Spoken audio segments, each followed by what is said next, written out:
an important factor to be added into any strength routine and sits at the top of the mountain of strength and mass building.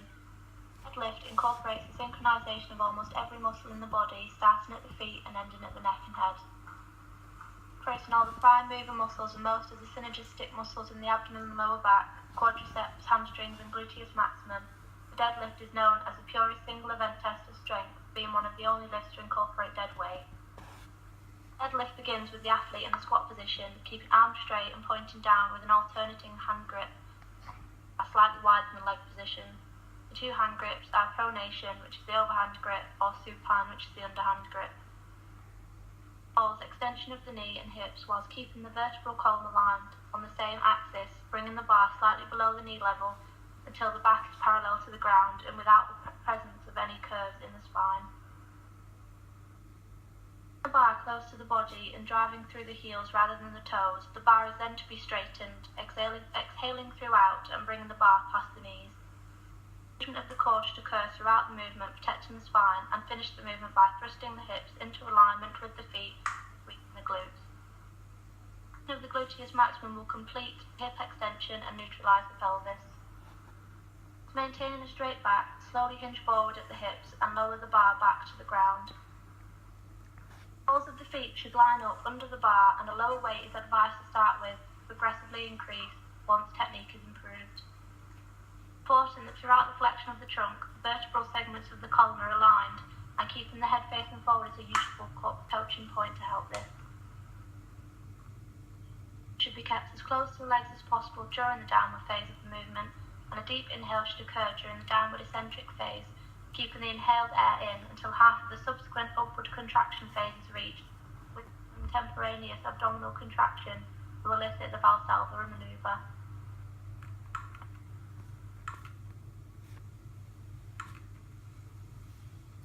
Is mainly conducted using Olympic bar and plate-loaded weights. Compound exercise targeting erector spinae, lower back, upper back, abdomen muscles, quadriceps, hamstrings, and the gluteus maximus. Lift unbelievable amounts can be lifted due to its short range of motion, but limitations lie within the grip. Lifts activate the paraspinal muscles. To set up for the lift, the bar and weight should always start from the floor. It should mean that the feet are shoulder width apart, toes should be pointed slightly outwards, the feet should be directly underneath the bar. Posture beats. The individual should be stood up straight, chest out, and abs braced. To start the lift, the individual needs to bend through the knees till the shins touch the bar. The back straight and the head facing forward. This reduces the pressure in the spine. Position: grip the bar with the palms, not the fingers. The weight has been gripped. Be driven upwards and slightly backwards, pushing through the heels. Elbows should be locked in place. Back should be straight but slightly arched, not rounded. Your hips and shoulders move simultaneously. Shoulders should not move. Belt in the hamstrings and the hip. Keep the back tight and straight on the upwards face. Go up in a vertical face. Bar should not move over the shins. Should roll over the knees, causing the gluteus maximus to contract, bring the body to a stand at the top. Completion on the ascension should be out and shoulders should be back and not move. The descension phase of the movement.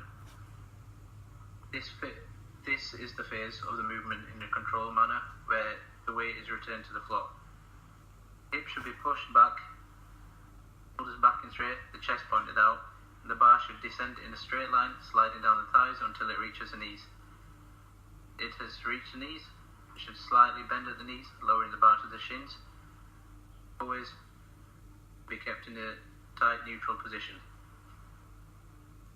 Variations to the deadlift. Some sumo deadlifts use a wider stance but closer grip, limiting range of movement, indicating less muscular development and pressure on the lower back. Trap bar is a deadlift used to help beginners perform the deadlift. Require much ankle or hip mobility, highly regarded for improving lower body power. Indian deadlifts are a variation that targets the glutes and hamstrings, known as a stiff leg deadlift. As shown in the second video, straight leg deadlifts are used to develop the entire posterior chain and enhance balance. Alternative is dumbbell deadlifts, which can be used as a starting point for beginners.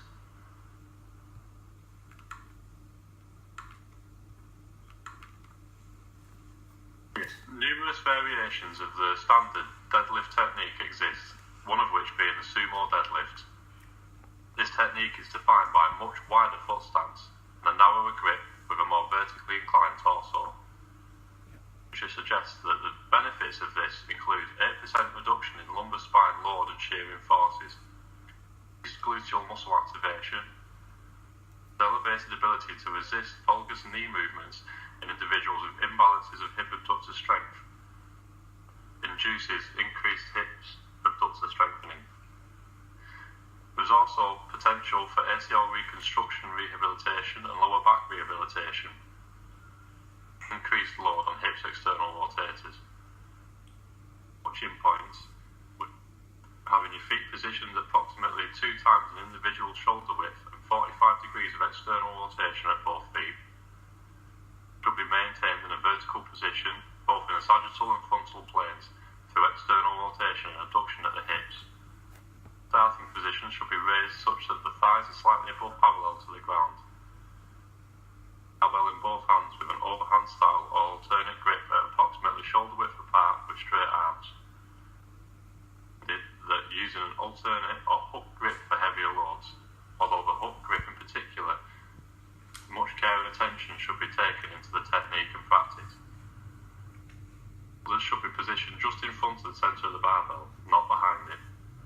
Maintain a neutral lumbar lordotic curve with the trunk upright as possible, showing neutral spine. The literature suggests that athletic applications to such a technique would include swimmers in breaststroke and tennis players, where the players or athletes are continuously required to perform movements where external rotation of the hips is required. Alternatives include dumbbell or kettlebell deadlifts. Increase hinge mechanics, increase latissimus dorsi activation on the pull, awareness of vertebral bracing. Or king deadlift with the kettlebell or dumbbell achieve much the same, albeit a unilateral movement which increases hamstring activation and loading and increased hip hinge awareness. Improve various elements of the deadlift technique that may be weak. Glute bridges may be applicated, aid in gluteal activation, increase hip hinge mechanics awareness and hamstring activation. Individuals able to maintain a neutral spine, posterior chain work will be localised in the form of lat pull downs, which reduces excessive thoracic flexion, lumbar flexion and protraction of the shoulder blades. Pull-ups may also be used with a wide grip to achieve the same. A power shrug to increase scapular stability and improve grip.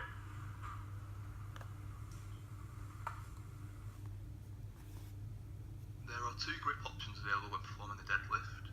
The first involves a normal overhand pronated grip, with the second being a mixed overhand pronated and underhand supinated grip. This latter grip can also be known as offset, staggered, alternating, or mixed grip.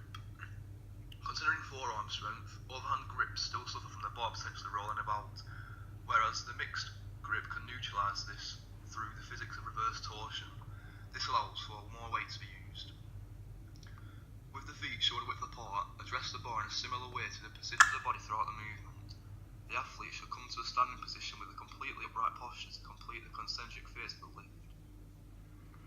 If the shoulders are still rounded forward whilst in this position, then try to pull them back till the chest is prominent. If this is not possible at this stage, then it is recommended that the loading be decreased so the complete motion can be completed with correct techniques and optical mechanics.